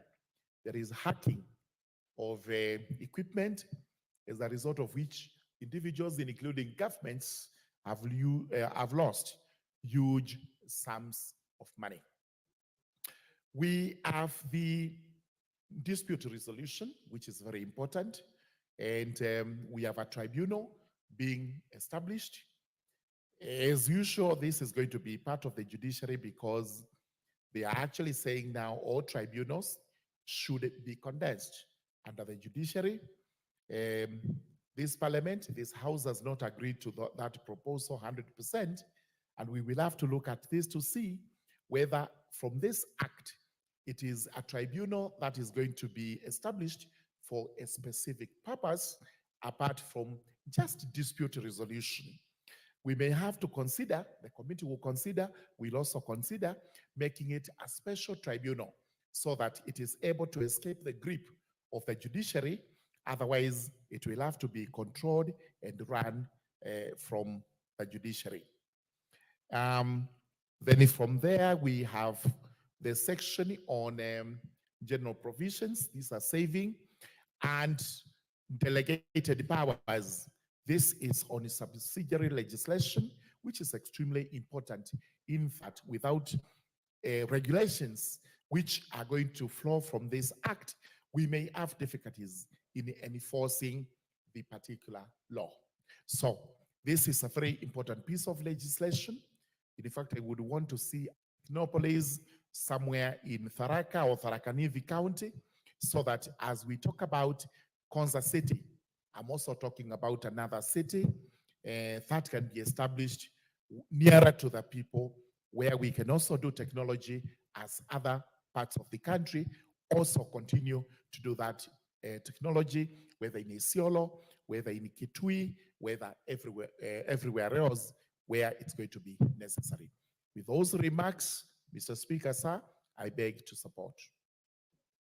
The Honorable Eric Muchangi, MP for Runyenjes, followed by the Honorable Junius Mawathe, MP for Mpakasi South.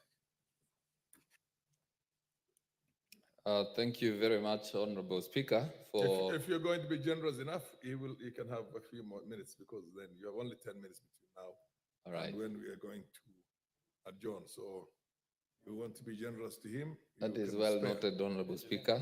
And I wish to start by thanking the Honorable KJ for a job well done on this very specific bill on the creation of an authority that should oversee the establishment of technopolis zones in this country. Honorable Speaker, I wish to start by saying that recently I had an opportunity to look at what is happening at Konza, and I couldn't believe my eyes, because a lot has been said, but during that time I was able to actually see the horizontal development, the kind of infrastructure that has been set up in that place. And the best thing that we can do, Honorable Speaker, as a house, is to support now this legislation so that what is happening in Konza can be replicated across the country, and this would project our country as one of the best investment destinations. Honorable Speaker, I'm going by the kind of education and training that our young people have gone through. It is very clear to tell of the future, and we can quickly predict that in the coming days, our young people will be enabled so greatly by technology to undertake responsibilities and to work. So the best thing that we can do as a house is to legislate, not just for ourselves, but for the generation that is coming after us, so that they will find legal or rather a legal framework that will facilitate investment that will come from local investors and even those from abroad.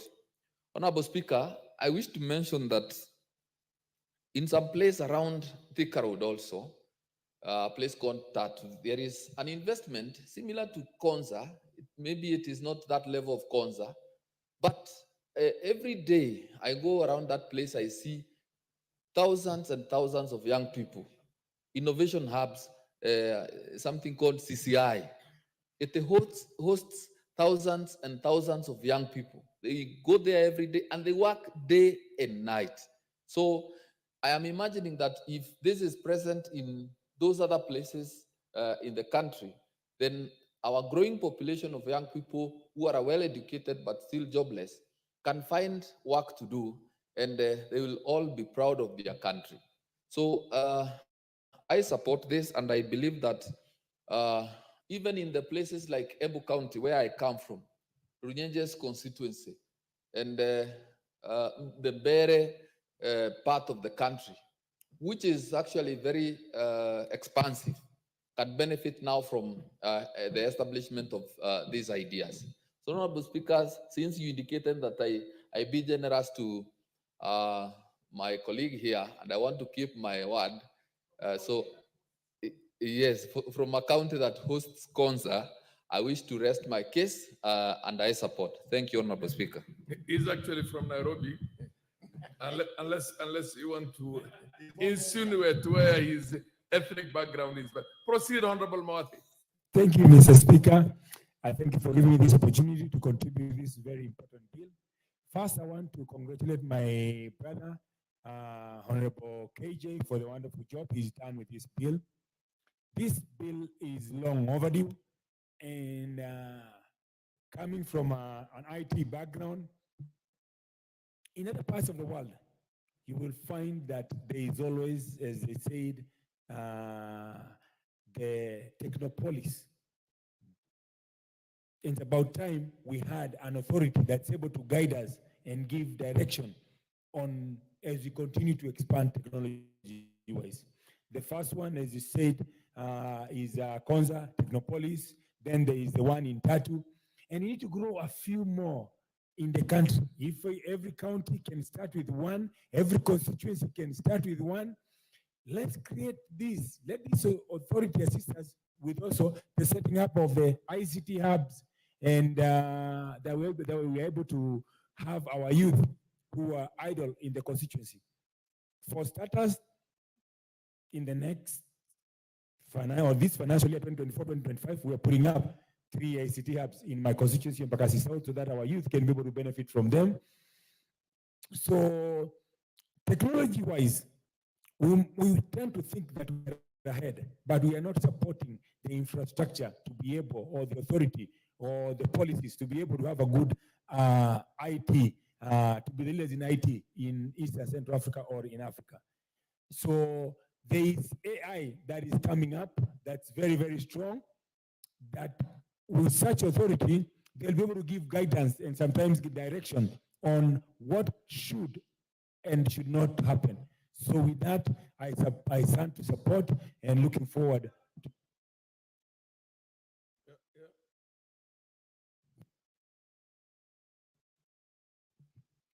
Mr. Speaker, I'm very hesitant to interrupt my colleague when he is debating, and I just wanted to, with his permission, to inform him. even as he debates, Mr. Speaker. Do you if wish he- to be informed by the Honorable KJ, MP for Embakasi South? Yes. Proceed. Mr. Speaker, the information I'd wish to give to the Honorable Member for Embakasi South has to do with the scale of a technopolis. A technopolis in itself is a city. And that is why I am so keen on inviting members to visit Konza Technopolis to see the scale of a technopolis, that a technopolis in its grandeur cannot fit in a constituency. So we can have digital innovation hubs in the constituencies. We can have economic zones in counties. We can even have centers, innovation hubs like the one in Tato. But a technopolis, by its definition, is actually a city. Mr. Speaker, I thought it would help him with his debating. Now, for the interest Thank of, you. For the interest of Thank the you, chair, Mr. Speaker. For the interest of the chair, when you say, the bill here says the establishment of technopolises, so it means cities. Mr. Now, Speaker, if you say a constituency is too small to have that city itself, then where would you have those cities in addition to Konza? Mr. Speaker, that's why I was wanting to draw the mental picture for individuals to see that we are not talking about a development that would fit in a geographical area as small as a constituency. We are talking about expansive developments that would even cover what geographically would be several constituencies. So, Mr. Speaker, I wanted just to point that. You're looking at counties or something close to counties, yeah? We are looking at, yes, it can sit in a county, but you see, for example. All the cities, because you have 5 cities in the country. Yes, we have 5 cities in the country, and a city like Nairobi might not even be able to accommodate a technopolis in the state that it is, as overpopulated as it is. Proceed, Mawade, Honorable Mudat.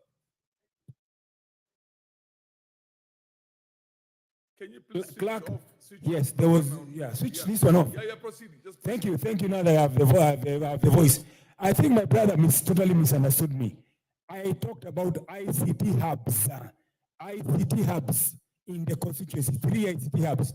I have only been to Konza Technopolis maybe 6 to 8 times, so I am aware of the scale and the horizontal development that is there, and the intention to host the likes of the Boeing company and many other big. IBM was also looking to be able to come on board. So I am fully aware, and it's a good idea. We need to have a few more cities like Konza Technopolis City, and that it cannot fit in my constituency. Thank you. Honorable Muade, we have come. Honorable members, the time being 7 p.m., this House stands adjourned until Wednesday, the 25th of September, 2024 at 9:30 a.m.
Taarifa ya habari.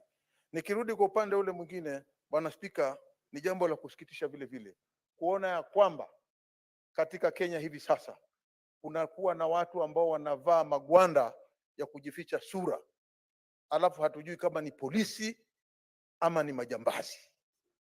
Sasa leo kama sisi, mtu akija kwako nyumbani haumjui ni nani, na ukitoka kwa gari unasikia watu wamekuvamia, wamekutoa. Tuliona hiyo wakati Charles Ketera akiwa ameshikwa, alishikwa barabarani na alikuwa yeye ni mheshimiwa Alfred Ketera. Si jambo zuri kwa Mkenya ambaye yuko huru ndani ya Kenya kushikwa kiholela, hususan nikija kwa upande ule wa dada yangu. Sasa yeye watu wake watatu wameshikwa na Wakenya wameenda kotini, familia yake wameenda kotini wakidai wapendwa wao waachiliwe na polisi. Mpaka hivi leo tunavyoongea, hao vijana watatu bado hawajaachiliwa na polisi. Bwana Spika, kama ingekuwa ni mtoto wako, ingekuwa ni mtoto wangu, angekuwa ni mtoto wa Chute, angekuwa ni mtoto wa Khalwale, saa hizi familia hizi hazina raha ndani ya nyumba kwa kupotelewa na wapendwa wao. Na jambo la kusikitisha zaidi, hususan watoto wa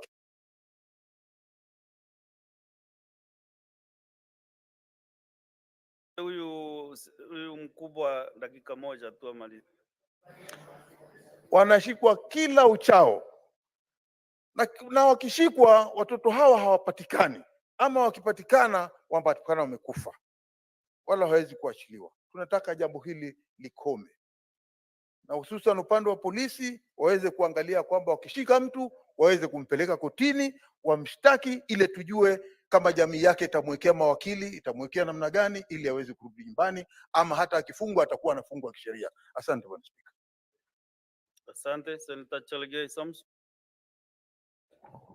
Mr. Speaker, I thank you. One, I always shudder in fear, especially when police allegedly abduct individuals, because I don't find any reason why the police should blur their numbers or wear unmarked or don't have registration numbers. So Speaker, I've been a victim, and I said yesterday, on several occasions, especially on Kamata Friday.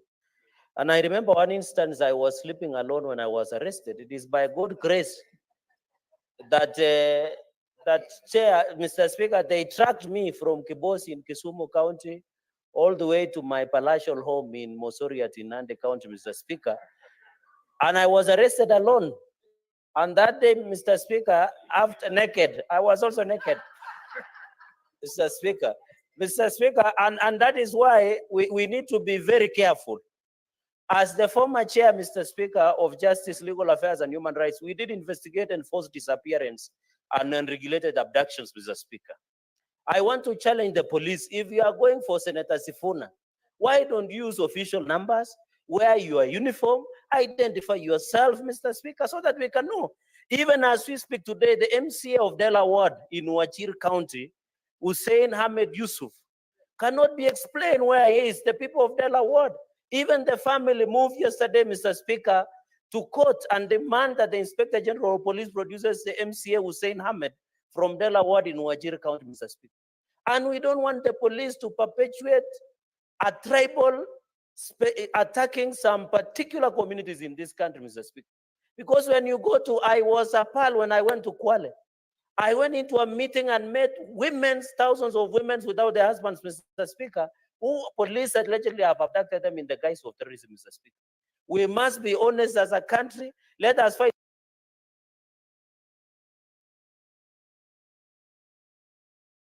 Next is Senator Manzo Daniel.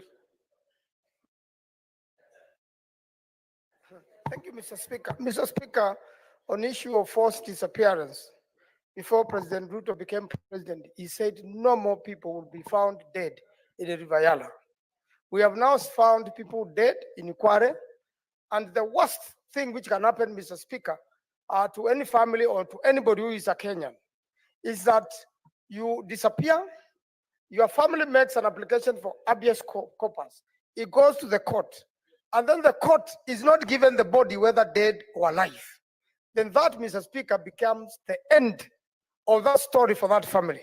It means then the family will never know where their kin are, and that is in the department of the executive, particularly the police, Mr. Speaker.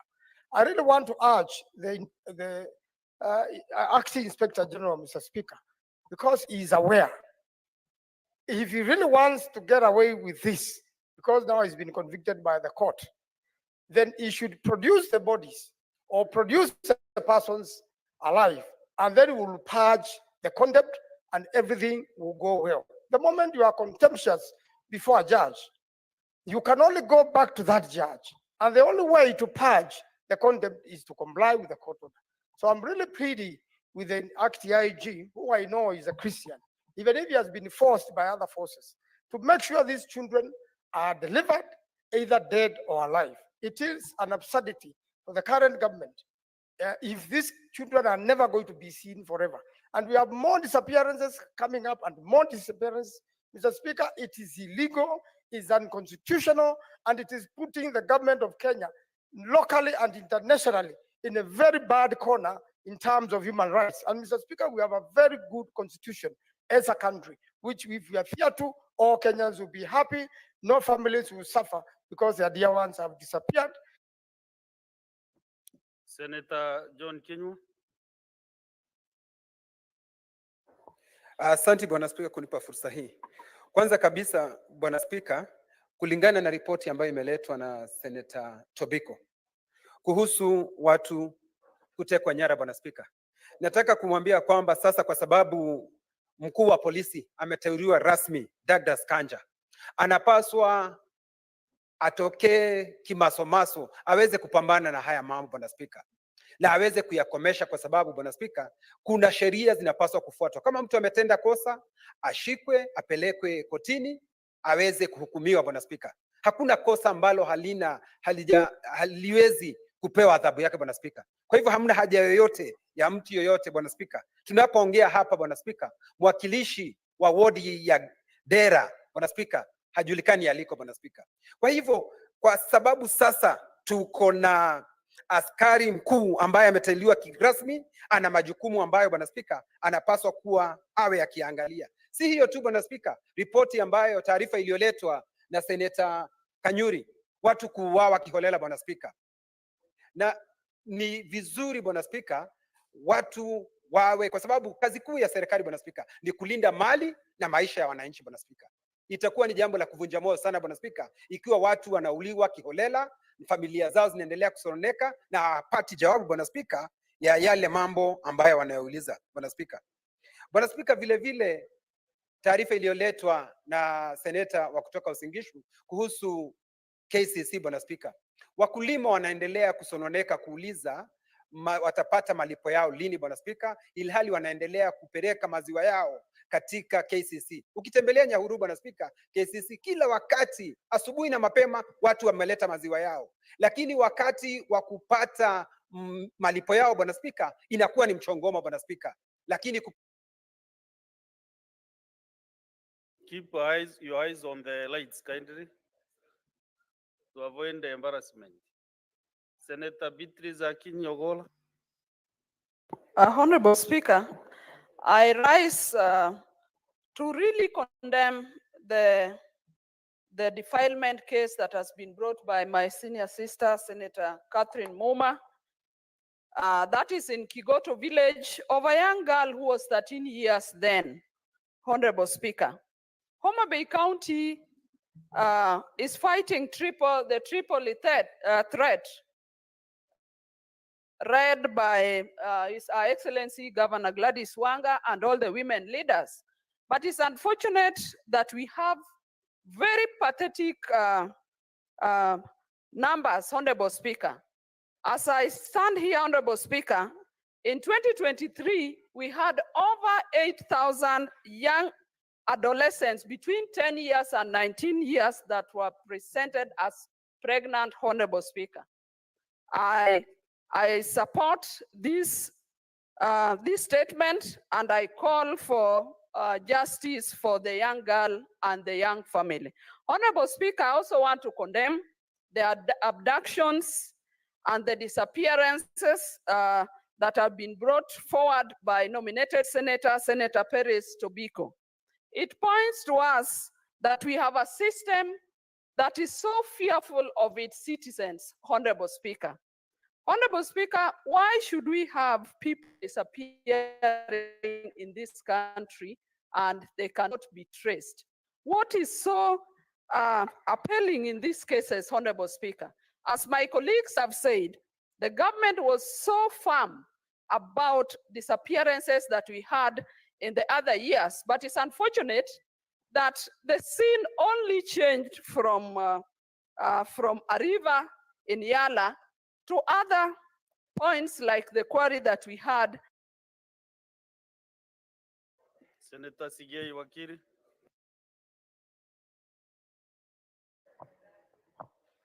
Thank you, Mr. Speaker. I rise to commend and also condemn the position that has been played out in the statement by Senator Tobiko as well as Senator Catherine Muma. The two statements, Mr. Speaker, are seeking the intervention of the Justice and Legal Affairs Committee, particularly with regard to the disappearance and also the defilement of the young girl, respectively. I, Mr. Speaker, as chairperson of Justice and Legal Affairs, commit to support and undertake appropriate investigations to make sure that the House is also given sufficient information so that appropriate actions ultimately be taken to ensure that justice is served both to the girl and to the family of the gentleman who's been who disappeared. Mr. Speaker, I support the two statements. Thank you. Senator Sifuna Edwin. Honorable Speaker, we all heard President Ruto during the campaigns tell the country that under his administration, abductions and disappearances of persons and extrajudicial killings would be a thing of the past. We continue to hear him say that his is a government that observes the rule of law.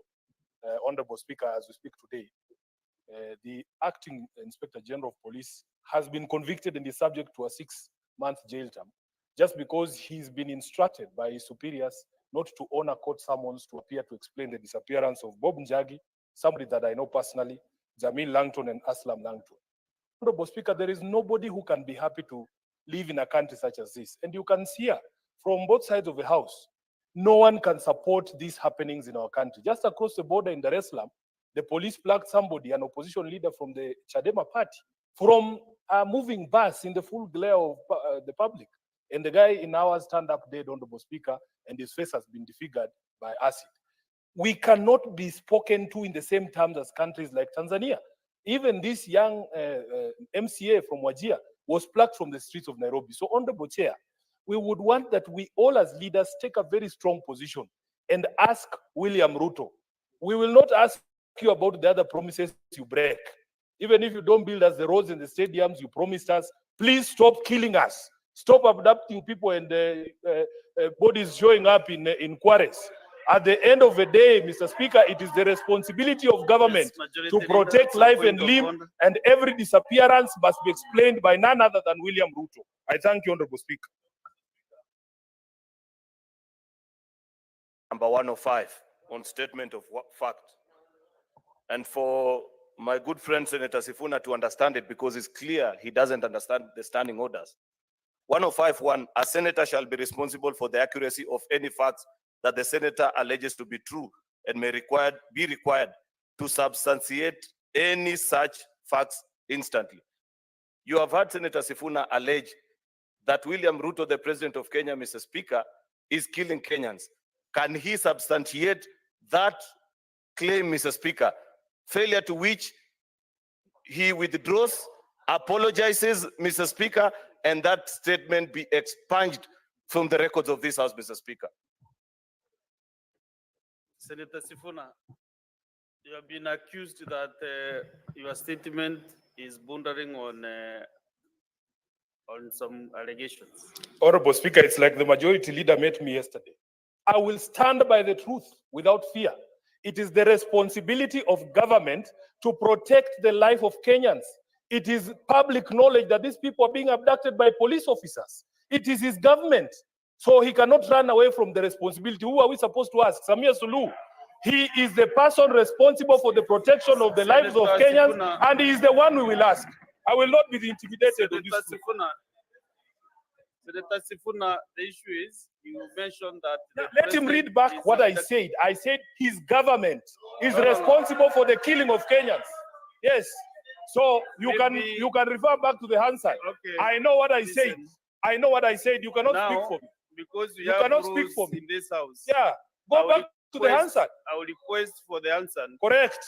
during the next sitting, because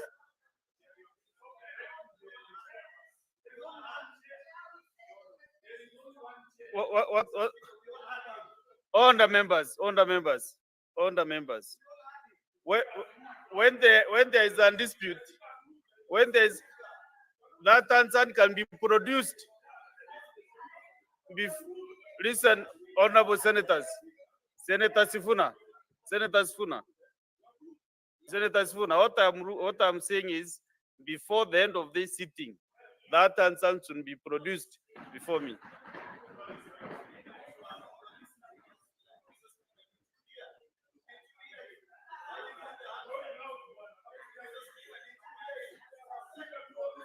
Next is Senator Roba.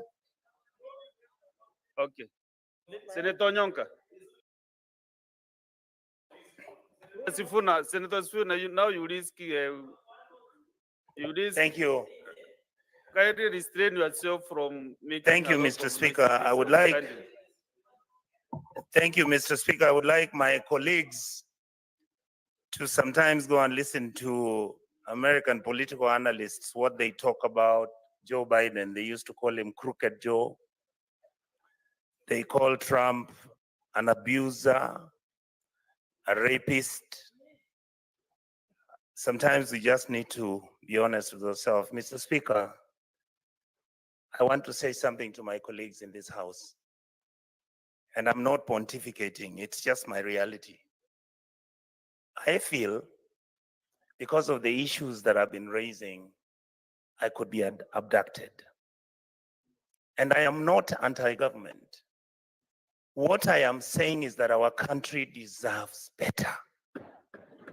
We can run this country. President William Ruto can continue to govern this country, and he can even win the coming elections if he did the basic things that Kenyans want. Please, let us not kill our young people. It is only in Latin America when drug dealers and warlords organize for certain individuals who disagree with them to assassinate or abduct people, to violate women's rights. I am begging my colleagues, in fact, I am begging the President of the Republic of Kenya, President William Ruto, the history of this country will never forgive you if these abductions continue.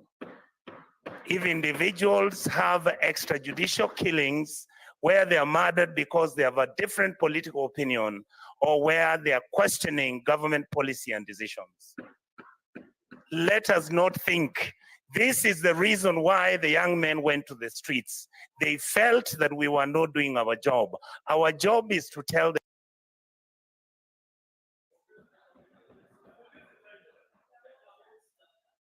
Senator Omar Sheikh Mariam.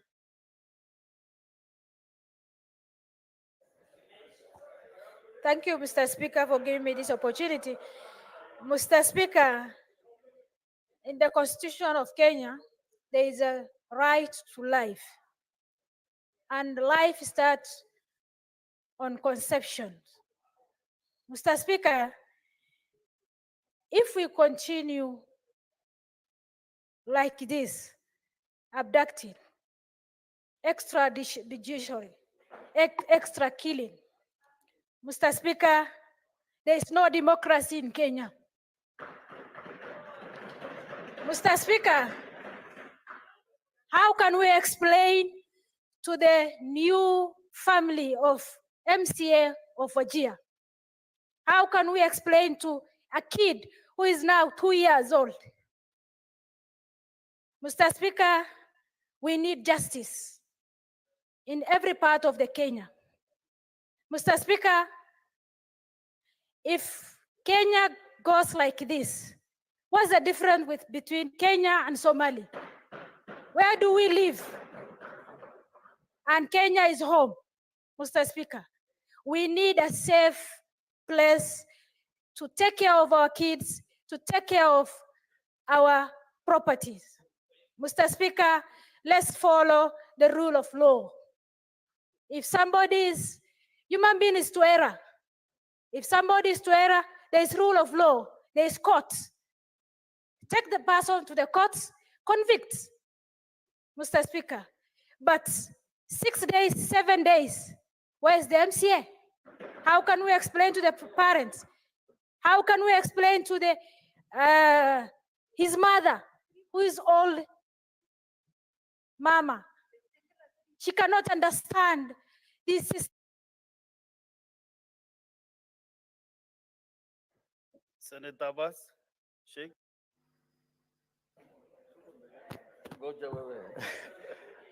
Thank you, Honorable Speaker. Honorable Speaker, I want to join my colleagues also. And I want to thank all the members for standing with the people of Wajir. Senator Sifuna, I just gave you and give Onyonka. Honorable Speaker, as it has been said already, I want to join. Honorable Speaker, please protect me. I'm losing my time. Honorable members, the Yes, MCA from Wajir comes from Wajir County. And that Honorable is Speaker, why for the first thing, I want to join the family of Honorable Hussein, Yusuf Hussein Mohammed, the MCO of Dela, who has been missing for the last 7 days. I want to share with their sufferings, their fears, and the absence of their loved ones. It's actually very painful to miss your most loved person without any communication or anything. Honorable Speaker, it's very unfortunate. This country is going back to the days of in the 90s and where we came from. We thought we have moved forward. Last time the president has promised us that there will be no extrajudicial killings, no abductions, no nothing. But now we are seeing a very funny thing going on now. Honorable, when the IG is not responding to the courts when it's been summoned, that's impunity of the highest order. And that's why they're able to take people anyhow they want. They want to do what they want to do. There's so many people who are missing Kenyans today. Kenyans still have the right to live. Every life is actually sanctioned. It's a right. People must be produced to court. People must be listened. What the law says, I'm not a lawyer, but it says that everybody is innocent unless proven guilty.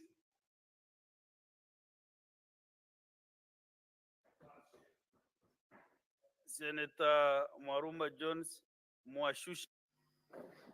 Yeah, thank you, Mr. Speaker, for this opportunity to support the statement by Senator Kavindu on 100% transition to secondary and tertiary institutions. Mr. Speaker, it is desirous that all the children achieve education, and Kenya, Mr. Speaker, is a signatory to Article 26 of the 1948 Declaration on Human Rights and the right to education. However, Mr. Speaker, this has been impeded by very many reasons. And Mr. Speaker, for as long as the funding of secondary education and tertiary education is dependent on CDF, then you are not likely to meet the 100% transition. Mr. Speaker, the CDF has been given in a discriminatory manner. And for as long as that CDF is patronized by MPs, and if you don't vote an MP, Mr. Speaker, then you don't get the bursaries, then we're not going to achieve 100% transition, and most of these children are going to fall by the wayside. Mr. Speaker, right now we have junior secondary, and junior secondary is not financed through CDF. There are very many children that are falling by the wayside because JSS is being charged, or fees are being charged, and we don't have CDF really funding JSS. So we need to look for a modality of financing even JSS, because we lose very many children at JSS level. Mr. Speaker, the new funding model that is not very clear, that is financing higher education. We have people who have been put at very high bands, and they'll also not be able to achieve university and tertiary education. And what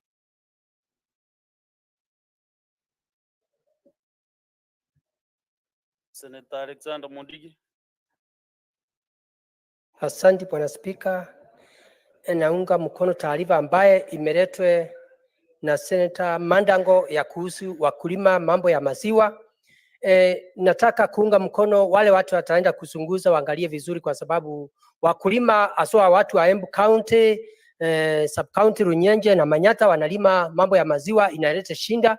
Unakuta wamefanya kazi ngumu, lakini mambo ya malipo imeleta shinda. Pia nikiunga mkono, tunakumbuka wakulima wale wafanyikazi walikuwa wanafanya kazi kwa hiyo kampuni ya maziwa kutoka zamani miaka 30 hawajalipwa, na sasa tunasikia ndio KCC sasa inataka kuleta mambo ingine ya kupeleka hiyo kampuni kwa watu. Ningeomba wale wataenda kufanya uchunguzi waangalie vizuri, ndio wakulima waweze kufaidika, kwa sababu wameumia sana. Nikimalizia, nataka niambie seneta wa Nairobi, tukiwa hapa maseneta, ni afadhali tuwe na heshima kwa serikali, kwa sababu tuko kwa serikali ya muungano, na kama seneta mzima hawezi kuheshimu rais wa Kenya, nataka kuambia seneta wa Nairobi, rais sio William Ruto, anaitwa Rais Samuel William Ruto, sio kumtanja jina tu, lakini sasa kuja kutuambia majina mpaka mheshimu. Kesho utakuwa mtu mwingine. Jana tulisikia utambui hata wale watu wengine, utambui hata kama ni secretary. Ni aibu kubwa sana. Kwa hiyo seneta wa Nairobi, rafiki wangu, mpaka uwe ukiheshimu wale watu wengine, kwa sababu wakati mwingine wewe ndio utakuwa pale juu. Kama hauna heshima, utaheshimiwa na nani? Ndugu yangu, sauli yako. Kwa hivyo mheshimu. Next time tunakutafutia kiti kubwa ukunje kwa serikali ya muungano. Asante Bwana Speaker. Thank you. Honorable Senators, the statement hour is fast gone. Honorable Senators, as you may recall, at the morning sitting of the Senate held yesterday, Wednesday, 18th September 2024, I directed Senator Perez Tobiko MP to substantiate utterances made in the course of our contribution on a supplementary question to the Cabinet Secretary for Roads and Transportation. The direction arose out of a point of order by the Senator for Sengishu County, Senator Jackson Mandago MP, pursuant to Standing Order 1052. Standing Order 105 provides that 1, a senator shall be responsible for the accuracy of any facts that the senator alleges to be true and may be required to substantiate any such facts instantly. And 2, if a senator has sufficient reason to convince the speaker that the senator is unable to substantiate the allegations instantly, the speaker shall require that such senator substantiates the allegations not later than the next sitting day, failure to which the senator shall be deemed to be disorderly within the meaning of Standing Order 121, which is disorderly conduct. Unless the senator withdraws the allegations and gives us a suitable apology if the speaker so requires. So, honorable senators, in the point of order by Senator Jackson Mandago MP, Senator Perez Tobiko MP was required to substantiate the claim that a rogue, and I quote, a rogue public servant has gone on record publicly to say that this road will never be constructed as long as the current member of parliament, MP for Kajiado South, Honorable Parashina, is the MP. These utterances were made by the State House Controller, end of quotes. Honorable Senators, Senator Perez Tobiko was not able to substantiate our statements as required pursuant to Standing Order 1051, and subsequently requested the Speaker to provide the evidence at the next sitting day in accordance with Standing Order 1052. Having acceded to the request, I directed that the Senator substantiates the allegations at the next sitting day. Pursuant to Standing Order 1052, I now invite Senator Perez Tobiko, MP, to forthwith substantiate the claims as raised in the point of order by Senator Jackson Mandago MP, failure to which the senator shall be deemed to be disorderly within the meaning of Standing Order 121. In the absence of such substantiation, the senator will be required to withdraw the statements and apologize to the Senate. I thank you. Senator Tobiko, you have the floor.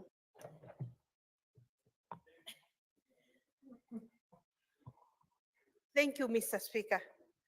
Mr. Speaker, I would also have loved that you informed the House that I'm the one who has come to remind you that I had evidence to table. And I was very eager to do that, Mr. Speaker.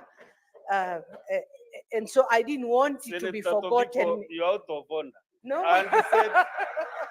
I understand exactly at 4:1 you are to do the statement. You're out of order, Senator Mazayo. What is it? Why are you making noise? Let Senator Tobiko be hand in silence. Absolute silence. Yes, Mr. Speaker, because I was eager to table, and hereby, Mr. Speaker, I'm now ready to table. The same, I have a video. Proceed and table. Yes.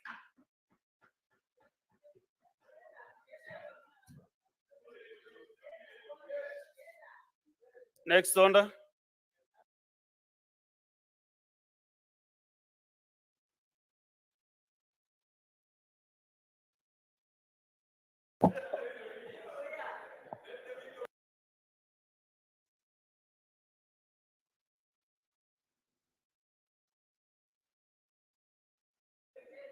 So, Senator Tobiko, your evidence will be reviewed to see, to ascertain whether it meets the threshold of an evidence.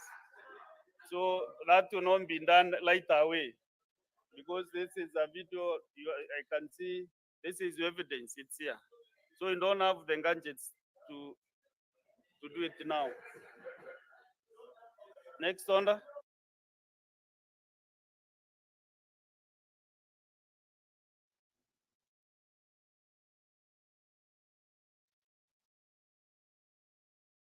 Can you call to the next order kindly?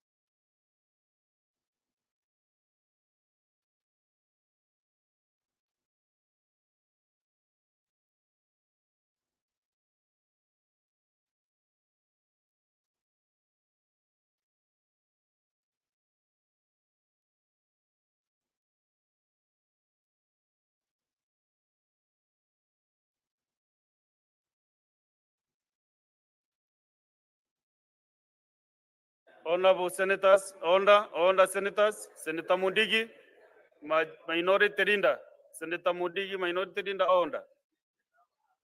Order. So, Honorable Senators, we are rearranging the order paper. So, from order number 8, 9 up to 14, all those the fund, and now we go to order number 15.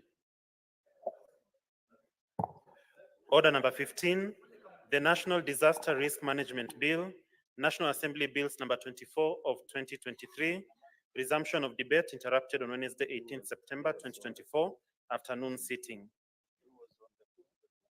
Yeah.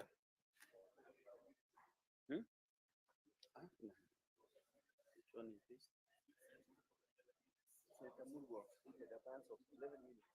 So, Senator Mulgo, you earned a balance of 11 minutes.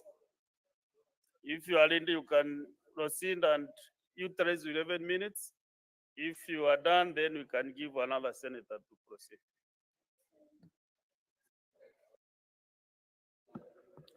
Thank you very much, Mr. Speaker. Mr. Speaker, I was interrupted when I was contributing, and I was saying that there are activities that we run as human beings that contribute very much to the disasters that we run into and that make life difficult for us. For example, cutting of trees has made some portions of land to be barren and bare, so that there is no trees that hold good soil and also hold grass to grow along rivers and along escarpments and so on. And so because we have cut down trees, makes the soil to be soft and loose, and when it is with water, it just runs downstream or down the escarpments and so on, and therefore down below the escarpment or below the river, it just causes or cause devastating situations and problems to those who live downstream or below the hills. And therefore, there is need to make our people aware that some of the contributions that we make that come negative should be avoided, that we can live in peace and in harmony for us, rather than cutting trees and just making the land be bare. And there is also need to train our people.